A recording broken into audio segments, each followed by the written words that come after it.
3 final Purge questions, 3 passes. It comes back around to Sam. No getting away from this one, Sam. Your fate is in your hands. You've got the other 2 correct. If you can get this one correct, you win the game. If you're wrong, then it goes to Natter. Good luck. Here is that question in full. In 2025, who did England beat in the final of the UEFA Women's Championship?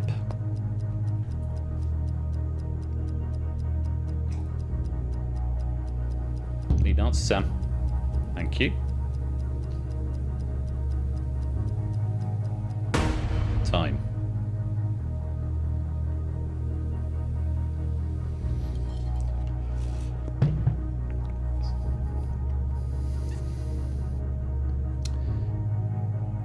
I can tell you that Natter, who had control of that question and chose to pass, Natter got that wrong. So in that respect, Natter, it was a good pass. The question is,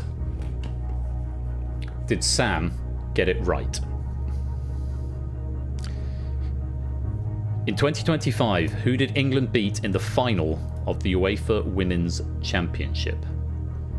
The correct answer and Sam's response.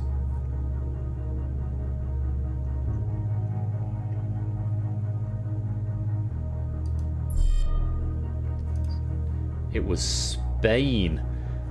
And Sam went for France. It's a good pass from Natter. Oh my god, he says. Natter went for Germany, Sam going for France. And it does mean that Sam is denied his 6th Purge medal.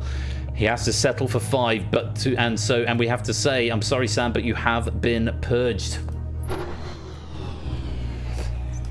Which means we have a new first-timer victor. First-time victor for the Purge. First time appearing in the final. Natter, your medal cabinet is, let's say, modest, but we appreciate your efforts here. It is your first Purge gold. Many congratulations to you. You've got all the way to the end. And Natter, you have survived the Purge.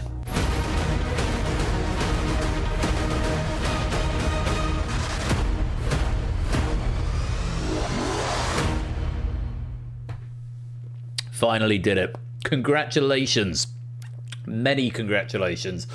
It's an achievement not many can boast to have conquered the Purge. And you've had 3 former winners that you were fighting off against there, and you've come out victorious. So huge congratulations, and enjoy the spoils of victor of the final game of season 21. I don't think pennies have been added yet. Wait till the credits roll, and then the pennies will go on. Then you can check. In fact, I think it might do it when I show the leaderboard. Yes, pennies have now been written. So if you want to check, they should now be there. So total question count in the first column. Natter, just 13 questions, but it's enough to win the game. Sam finishing on 21. Ben on 21. Toot on 21. A few 19s up there as well. And yeah, those are the final scores. So yeah, Lioness has won 3-1 on penalties, incidentally, in that final. So it's the end of another game. Nearly the end of another stream, and nearly the end of another season. Can I extend my thanks to Riff for a lovely pack? I really enjoyed the final theme for there. It was a theme that ran throughout that actually I felt gave extra help, as once people sort of cottoned into the themes that were in there without being sort of laboured or forced. So thank you very, very much, Riff, for your efforts. A lovely denouement to season 21. I really, really appreciate your efforts on that. Yeah, that's about all there is to say. We got the final lottery draw, and after the lottery draw, you're going to want to check your pennies and see if you want to cash in any more micro pennies, because we are going to be having the season 21 penny prize draw, and I've got very exciting things to tell you before we do that draw when I go in and check the leaderboard to see who is at the top of it. As of right now, it is We Like Shapes for 69,611. But we've got the lottery to go. Now, the lottery could make the difference. We've got Lupine in second with 66,608 and Oni in third with 62,103. It's not a super draw, it's a regular lottery draw. So, there will be a decision whoever is top of the leaderboard has to make, assuming they're here. It's all very exciting.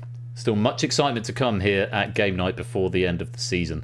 But that is it for the quiz. So if you're only here for the quiz, thank you very much for your attendance. We'll be back on the 18th of April. But if you want to stick around for the draws, they'll be coming up very, very shortly. Thank you very much once again to Riff for that question pack. And congratulations to Natter. You have survived the Purge.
It's Saturday the 28th of March. We are live from the Game Night Control Center and it is time for the final lottery draw of Season 21. VVFW is the code you need. This is your very final chance to get some pennies this season before the great reset of Season 21. I'm not going to bypass this opportunity myself. VVFW is the code. And let's go manual 4, 8, 15, 16, 23, 42. Now push execute and Lucky did the rest. So that's how we do it. 39, 40. We've got a full front of house. Anyone else who joins, we're not going to be able to see you. Sorry, Ape, you are here, but you're in the behind the camera audience. And Woolly back as well. I'll give you a few minutes to come and join. So how this is going to work. We'll do the lottery draw. I will give you an opportunity to check your pennies. Topper, I'm going to hang fire on doing that lottery. In fact, I'm going to refund it to you. If you want to reclaim it again in a minute, you can do. But I'm going to do all of them afterwards. I'm going to give everyone the opportunity to do the lottery first, check where you're at, and if you're, just short of the next milestone, you might want to have a lottery. You might want to get the cash to just tip you over if you're less than 1,000 away from the next 10,000 milestone of pennies. You might just want to claim the cash just to get that one extra ball into the penny prize draw. I don't want to overhype this, but it's really exciting. It is really exciting. Okay, so that's the plan. Then I will redeem all of the micro penny lotteries or cash requests, and that will be it then. That will be it for Season 21. Micro pennies carry forward, pennies do not. Because it is the final lottery of the season, I'm going to give you, out of the goodness of my heart, another 30 seconds to come and join. There are 44 of you in for this lottery draw. This is the most we've seen, I think, possibly ever. And we've of course got the penny prize draw to come immediately afterwards, which I may or may not roll the titles for again. I might skip the title sequence and just get straight into it. I feel like you need the music and the fanfare a little bit. Check your penny count. Remember, you're looking for multiples of 10,000. For every 10,000 pennies you've got this season, you get one ball in the prize draw. So if you sat on 9,850, You're going to hope for a windfall. If not, you might be able to top up with your micro penny bonuses. Okay? Right. I'm going to wait till the end of this loop, and then I'm going to hide the room code. There are 44 of you in for this lottery draw. Let's play. And let's start the machine. Topper, welcome to the stream as well, my dude. Lovely to have you here. But say, I saw that lottery. I refunded it. You might want to do it again, depending what your penny count ends up being. For the final lottery of Season 21, we are using Guinevere and Set of Balls number 6. Here's what you stand to win. Incidentally, the raid message, whatever raid message I pick, and the bonus raid messages, they will go on next season, okay? So they'll be added on this season, but then I'll reset it. I'll check the VOD and I'll manually re-add them on for you. That's what you could win. And if you're close to the next threshold, well, let's hope that we have a good time with Guinevere. A good time with Guinevere. Ooh, let's release those big money balls.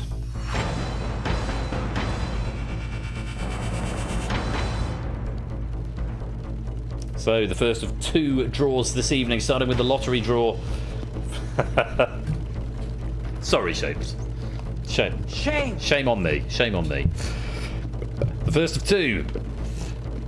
First the lottery, then the penny prize draw, and I'll tell you what the prizes are in just a minute. Good luck for this one, though. Let's start the draw.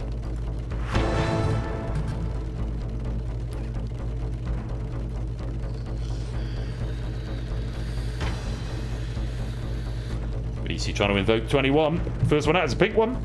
Not far off, 26. 4th appearance in the main lottery draw. First appearance this year. Last saw it Saturday, the 25th of October. I've got that twice. On 2 different lines. Next out. It's a blue one. Number 12.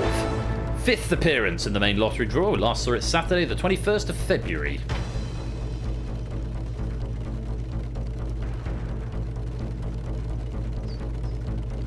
The 3rd ball. I've got that on 2 lines, 2 different lines. It's a white one, number 5. 5th appearance in the main lottery draw. We last saw it Saturday, the 7th of February.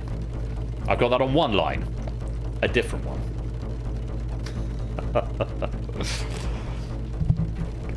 We're on track for a rainbow, a yellow and a green. There's a yellow. 46. 5th appearance for that in the main lottery draw. We last saw it Saturday, the 7th of March. I have that on 1 line. Another different... God, I've got 1 number on 1, 2, 3, 4, 5, 6 lines. Come on. A green one would be nice. 37. I'd vote for 37. No, it's another white one. It's number 7. 3rd appearance for that in the main lottery draw. We last saw it Saturday, the 13th of December. I have 2 numbers on 1 line now. I have 5 and 7. 1 more in the main line.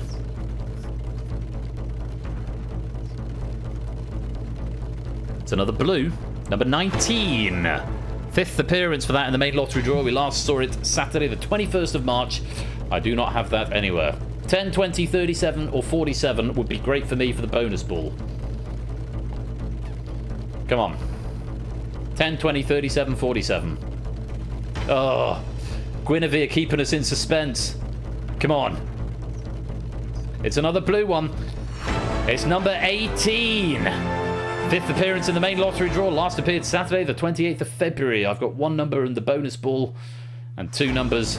And here are your winning. Here's your final winning line for Season 21 in ascending numerical order. Tonight, the winning numbers are number 5, number 7, number 12, number 19, number 26, number 46, and the bonus is number 18. 21 would have been appropriate for Season 21. Let's see how you did. Riff, my God, 2,500 pennies. 3 numbers on 1 line. Very well done. Matt with 2 numbers and the bonus. AB Me, SJ, Graham, Toot, Prugs, Poop, Effrontery, and Cola, all 2 numbers in the bonus, and Stimson's Angle as well, I believe. I need to colour code that differently. It's already on the list, don't worry. Fets again, and Flyboy. We're getting 500. Big overall winners. Riff with 2,600 across 2. AB Me 1,750 across 4. Poop 1,600 across 4. Graham 1,500 across 3. SJ 1,250 across 2. Toot 1,250 across 2. Effrontery and Cola and Stimpson's Angle 1,250 across 2. Matt 1,100 across 2. Fets 1,100 across 3. Fluffy 1,100 across 4. Pruse 1,000 across 1. And Sam 1,000 across 4. Those have been added. Right. Check your penny count. Exclamation mark pennies into the chat. If you are just shy of a multiple of 10,000, you might want to consider cashing in micro pennies for either a cash 1,000 bonus or a lottery. Or you might want to consider rolling them over into next season. I'll give you a few minutes to decide what you're going to do before we load up the prize draw. And I will tell you all about that. For now, though, I'm going to roll the credits.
So it is not all over yet. I'm going to wait for people to confirm whether they want bonuses or not. Now, Topper did put in for a lottery. I refunded it without actually checking that he wanted a refund, which was my bad, and now he's not able to. So that's my bad. So I am going to give Topper a free lottery anyway, as a courtesy because of my error. So Topper, you're and you get to keep your micro pennies till next season. So here is yours, Topper.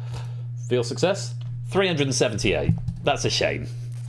What a shame. About 4,000 shy of the next level. But there's a few coming up. Silent Marine, Vertigo, Jerry Eris. Let's see where they are, because this could be a fun game. Bear in mind, you've got 199 bonus. Not worth saying. I thought you've still got one board in the draw. Could be worth it. So Silent Marine, 18712. You're pretty close. Vertigo 26156. I mean, that's going to be a real Hail Mary, but not impossible. Jerry 18213. So these guys hoping for, well, Silent Marine and Jerry hoping for 2,000. Vertigo is going to be hoping for 4,000. It could happen, but you never know. Now, Shapes is at 70,410. He has now got, if he chooses to play, 7 balls in the draw. First of all, here's a message from our sponsor, TVP. Fate in Polish is loss. So I hope in the penny draw everybody has loss on their side. More specifically, Los Angeles. Very nice play on words. Thank you very much, TVP, for the 10-month subscription. Most grateful to you. Right.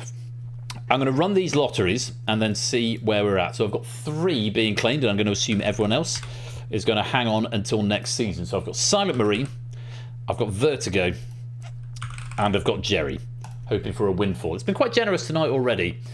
Let's see if it keeps it up. Feel success.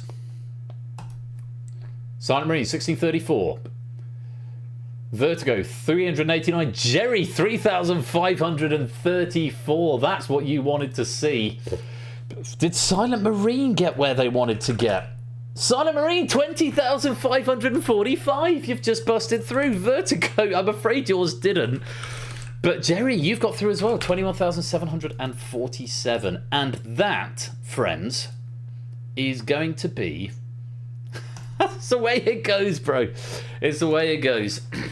That, friends, is it for lottery requests for Season 21. So the pennies, as they are now, are the final standings for Season 21.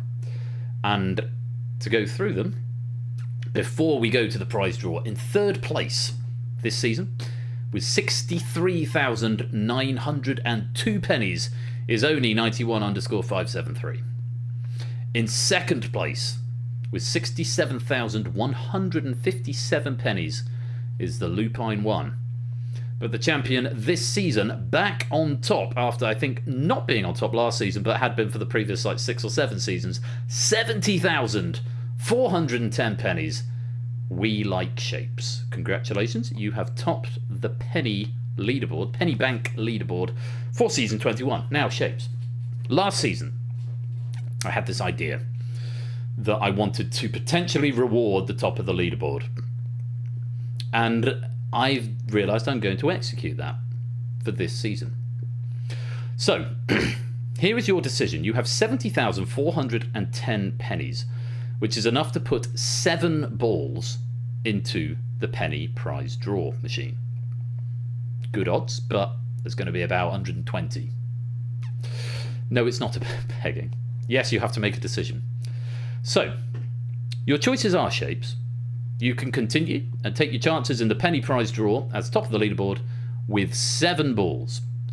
Or, you can withdraw from the penny prize draw. You will not win a prize in the penny prize draw, and instead you will win the special mystery prize. Now, I will say the special mystery prize is similar value to the prizes you can win in the penny prize draw, but it is not something you can get from the penny prize draw. It is something that is bespoke. It is bespoke, and I'm not going to tell you what it is, even if you decide to go for it. But if you decide to go for it, I would ask that you put a photo of it into the Discord server when it arrives. So it's similar sort of values to what you could win in the penny prize draw, but it's a mystery star prize, and you can either take your chances in the prize draw, and where you know what you're going to be winning because it's the standard prizes, which I'll go through in a minute, or you can take the mystery prize, which you can't get anywhere else, but you don't quite know what it is. What would you like to do, Shapes? The choice is yours and yours alone.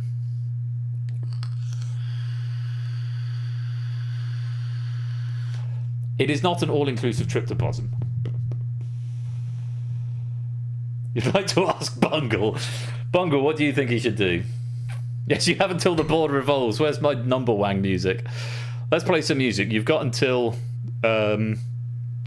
Ring, ring, ring, the end of this. ring, ring, ring, ring, ring, ding a ding, ding a ding, ring a ding, ring a ding, ring a ding, ring a ding, a ring a ding, ring a ding, a ding, a ring, ring, ring, ring a ding. Right, time is up. What are you going to do? Ask the host. Mystery prize? That's what Bungle says. Are you going with Bungle's ruling?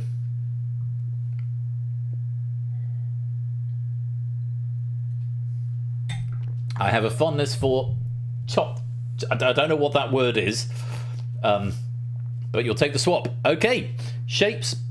It's the only way you can. It's the only way you can guarantee yourself a prize this season, because you go into the prize draw. Yeah, you got 7 balls, but it's not guaranteed. So Shapes is taking the mystery star prize, which I won't tell you what it is. But Shapes, if you just can confirm your postal address for me, I will get that sent out to you this evening. And if you could share in the Discord server in due course what it is, I hope you like it. Like I say, it's comparable value to one of the prizes you could win in the prize draw, but it's guaranteed, and it's almost like a little special trophy that you get. Holiday to the Maldives! No, it's not. So, for everyone else other than Shapes, who has 10,000 pennies or more, and I will tell you that ranges from the Lupine with 67,157 down to, Dalton. Dalton, are you still here? Are you still with us, Dalton? There he is. It's a speedboat.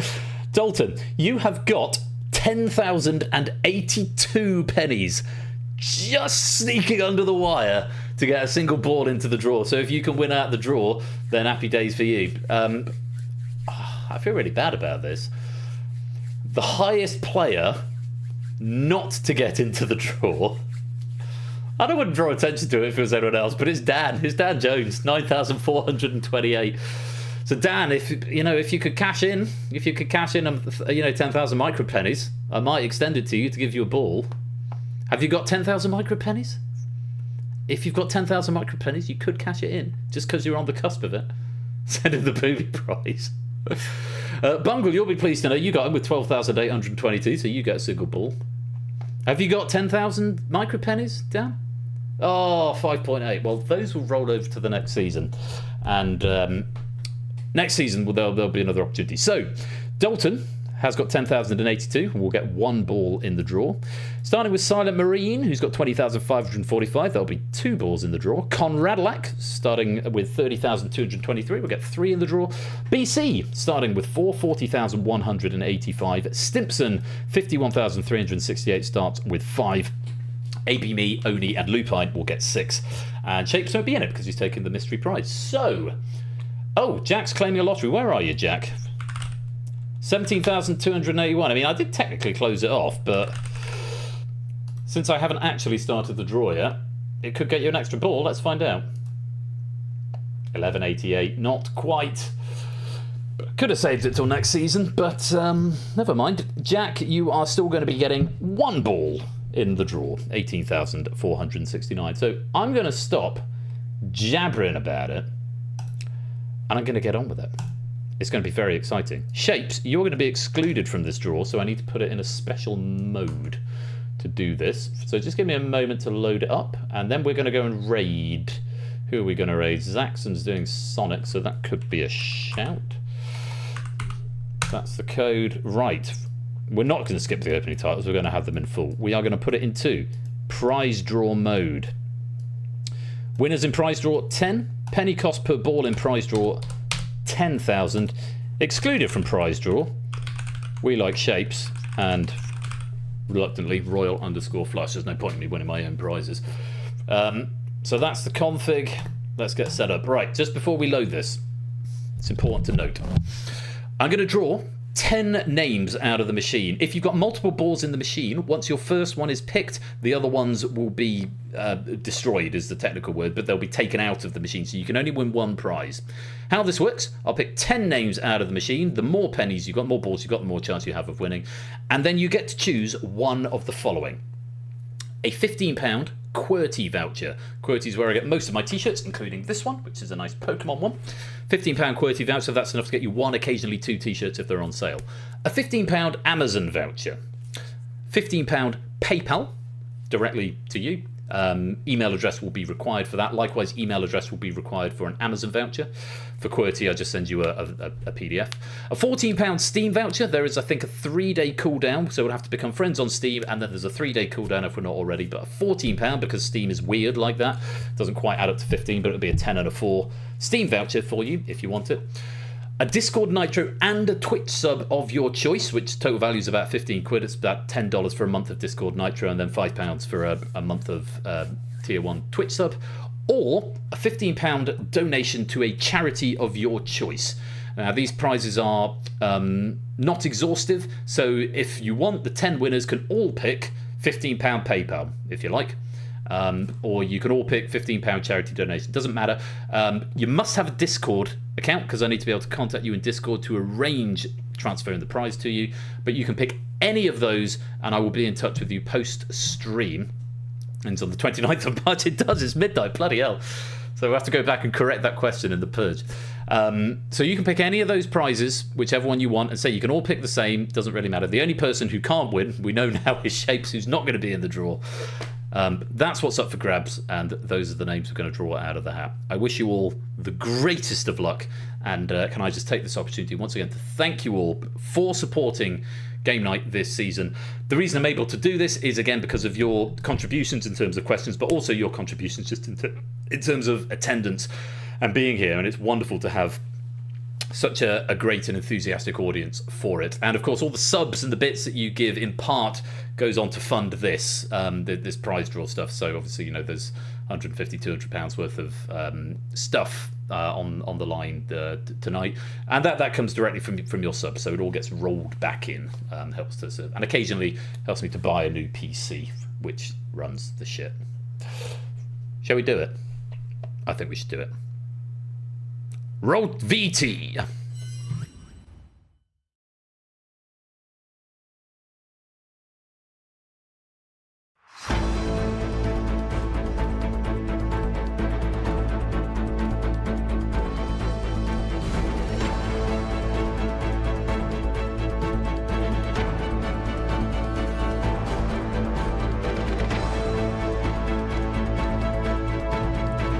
Live from the Game Night Control Center, it is time for the Season 21 Penny Prize Draw. You want a front row seat? ZWQM is what you need. Refresh your Unicons. Doesn't make any difference to the game. It's all done from the data on the drive. But it's nice to have your avatar on display. If you want to come in, I'm just going to take this opportunity to get my raid message suggestions down.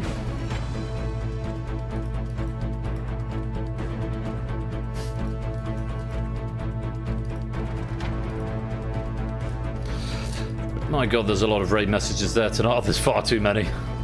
Far too many. I need to cut them down further.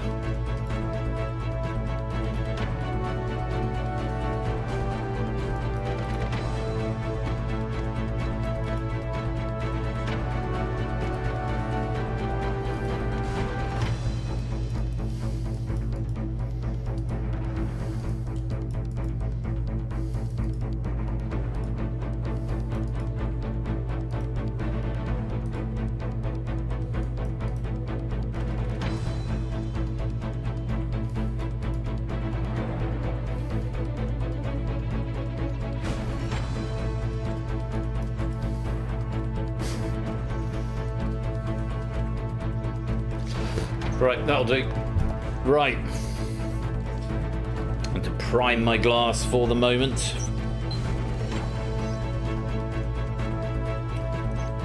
Charge my glass, I believe is the expression. Are you all ready for this? This is a very exciting moment. Charge your glasses as we bid farewell to Season 21 of Game Night. Inside the room code. And let's start the machine.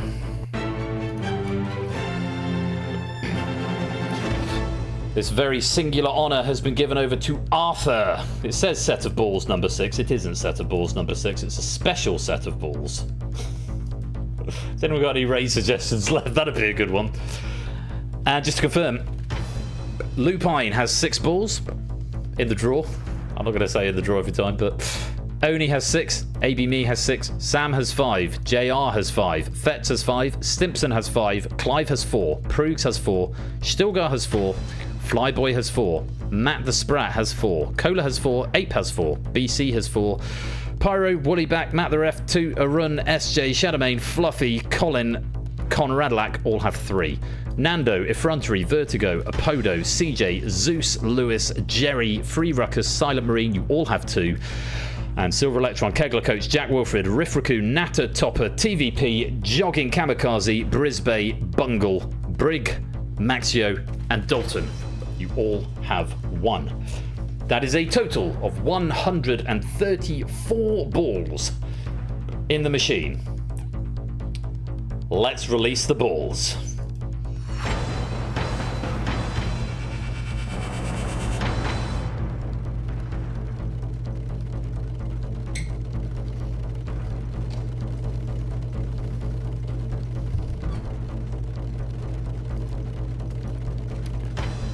Drop the special balls.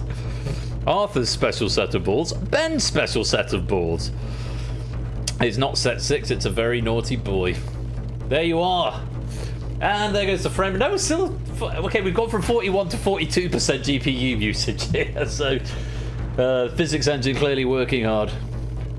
No bonus for breach and containment. I'm hoping it doesn't happen. Right.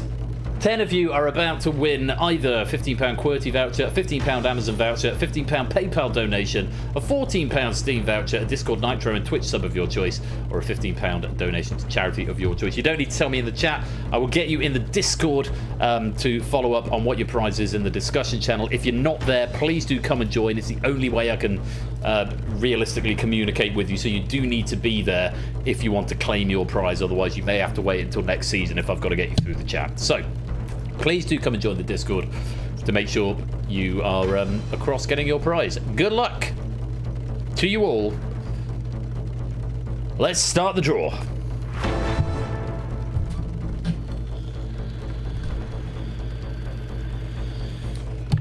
Okay, arm goes down, arm comes up. First winner tonight.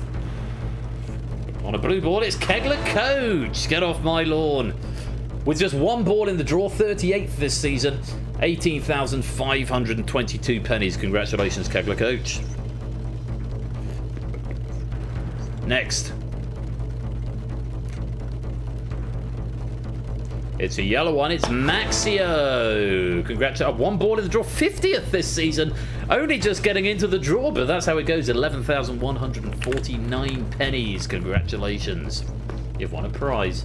Steve, what have we got? Next out, the machine. On the yellow ball, it is Stilgar. 4 balls in the draw, finishing 11th this season. 44,265 pennies. Congratulations. Are you in Discord, Stilgar? Because I could come join Discord if you're not. Pink ball next. It's a Run Aromatics. 3 balls in the draw, 21st this season, 34,151 pennies. Congratulations, a run. Nearly halfway there. 5th ball out.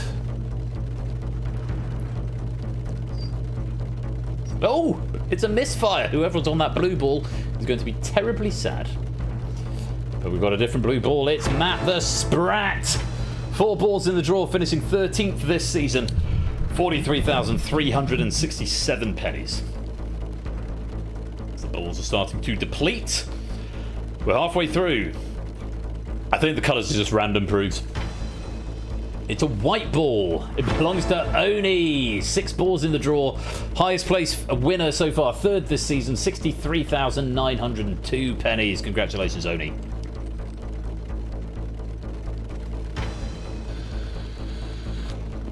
And next, on the green ball, it's Fluid Fernando. 2 balls in the draw, finishing 27th, 29,435 pennies. Congratulations, Nando. 3 more winners to pick.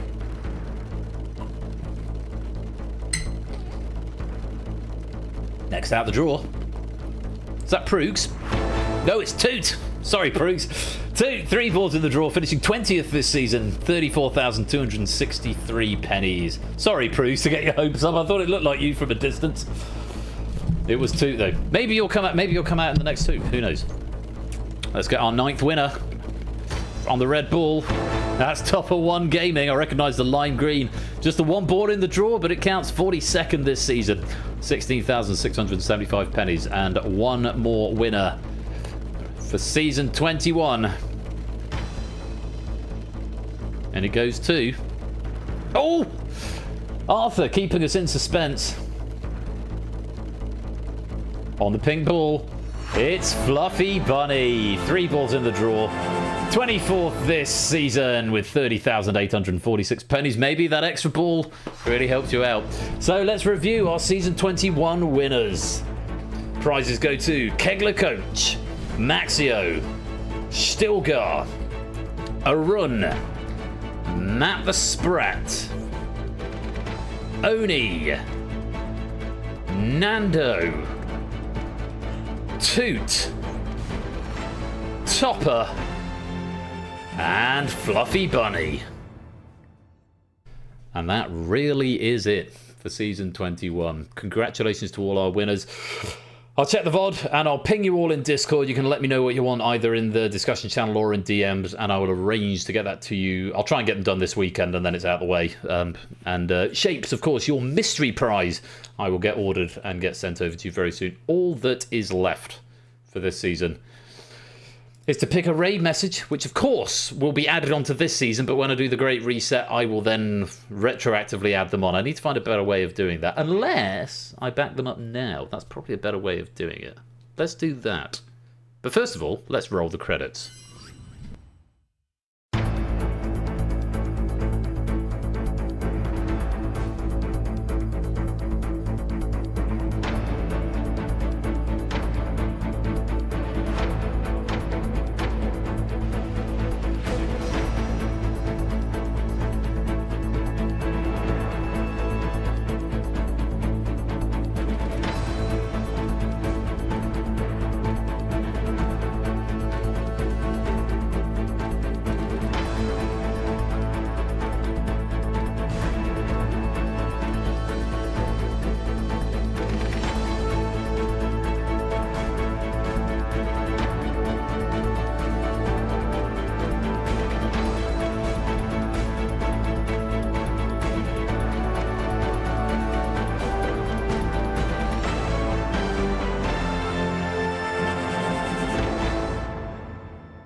there we go. Another season gone. Well, it's been a joy. And Fluid Fernando, welcome to the stream right at the end. You know what I've realised? Rather than retroactively adding on the raid messages, what I could just do now is back up current season and reset Penny Bank, which is what I'm inclined to do. Yeah, because I don't update on the website. Yeah, let's do that, because then the raid messages will go on to next season's count and they'll be ready. So let's do that. Back up current season and reset penny. That's a big scary button. Confirm backup. This action will back up the current season's pennies and reset all players' current season pennies to 0. This action cannot be undone. It actually can, but just not in the operator. Are you sure you wish to continue? Yes. Do it before I change my mind. There we go. Exclamation mark pennies, anybody? Let's see if it's worked. Yay! Reset to 0. Love it. And they've gone. They've gone. But some people are going to get a little head start on the next season because lottery's coming in already. Oh my god, go on then, Lewis. Go on, Lewis. Why not? Lewis wants a lottery at the front of the season. What are you going to get? 2,986. That's a good start, isn't it? Good start to the season. Yeah, it does weird things when there's multiple players. So, Lewis, stop the count, says Lewis. Lewis is now first of 1. But that's about to change because I'm about to pick some raid messages and a raid target. Who have we got to raid? Zaxxon's doing Sonic. Is that engaging? Yeah, why not? Let's raid Zaxxon's doing some Sonic 3 speedruns. Sonic 3 Air by the looks of it. Looks fun to me. Who is going to get the bonuses going forward? Lewis, Division, clear the studio. Rushmead, who's in, I know he's in bed now, but game of multiple levels. Oh, those are all really good. Natter, Lantern Rouge, starring Gerard Depardieu. Silent Marine, quiz therapy. Fluffy, the one with the blood in the stool. Ape, Taskmaster for animals. I like all these Taskmaster ones. From BC, the pig did not read all the information on the task. From Dan Jones, Bungle is a foo-foo. From SJ, drop the special balls. From Colin, Arthur's special set of balls. And from Dan, Ben's special set of balls. Variations on a theme there. I've got about 5 and they're all next to each other. They're all really good. From AB Me, are you there, God? It's me, John. That was funny. And then these are all really tough. I think Ardenfets, don't mix up flesh and flashlight. I remember that one. From Ardenfets, Wolverhampton is a bug. From Bungle, this can't be the last raid message of the season. Pizza nonce from Bungle. I think second place has got to go to Matt the Ref for Keir Starmer is too popular. And the winner, because it was a very funny moment, and there were a few variations on this theme that came in, but this was my favourite. It's Stimpson's Angle, the last raid message of season 21. Your mum is not an answer. There we go. We're through. We're done. We're going to go raid Zaxxon 96. We're going to say, your mum is not an answer. Can I just take this opportunity at 12:15, having been streaming for 4 hours? It's been a wonderful season. I know there have been some tech issues this season. Working very hard to remediate them. Obviously, got brand new PC this season. I've got some of the guys from work to whom I'm immensely grateful for giving me their time to try and troubleshoot what's going on. Hopefully, it's been smooth for the last couple of streams. Let's hope it stays that way. Big thanks to the writing team and the proofing team who've been remarkable in providing the content that they have been. It's been a wonderful array of questions over the last few weeks, and again, hugely grateful to them. Without them, this whole thing couldn't happen. Big thanks to the admin team, the moderation team behind the scenes who help things work, and of course just to all of you for coming along week in, week out and making it as much fun as it is. It's a huge amount of fun to host, and I hope it's a huge amount of fun to play. I'm very much looking forward to season 22. We've got the Drain tournament, new format, working title, the Accumulator coming up. More of your favourite games, more writers, Q4's rollout, and just more stuff, more better things. And I'm going to be back on Saturday, the 18th of April. Keep an eye out for me in the interim. I might be doing some dev streams. I'll be around in Discord. Do come and join if you're not already there. But it's been great having you all here. Have a wonderful Easter. Have a really nice bank holiday weekend next weekend. And if you're off, if you're in education, if you're getting a couple of weeks off now, enjoy that time. I'll still be around. Do come and chat with me, and say keep your eye open for Drain application tournament application forms, and question writer application forms. They're going to be forthcoming in the Discord server very, very soon, so we can start looking ahead to season 22. We'll do it all over again. Until then, though, enjoy the rest of your weekend. Thank you for coming to share the season finale with me tonight. It's been a great evening, and I hope you've had fun as well. And until next season, you have been watching Game Night with me, Royal Flush. Be splendid and wonderful and marvellous and safe. And as always, take care, peace out, and good night.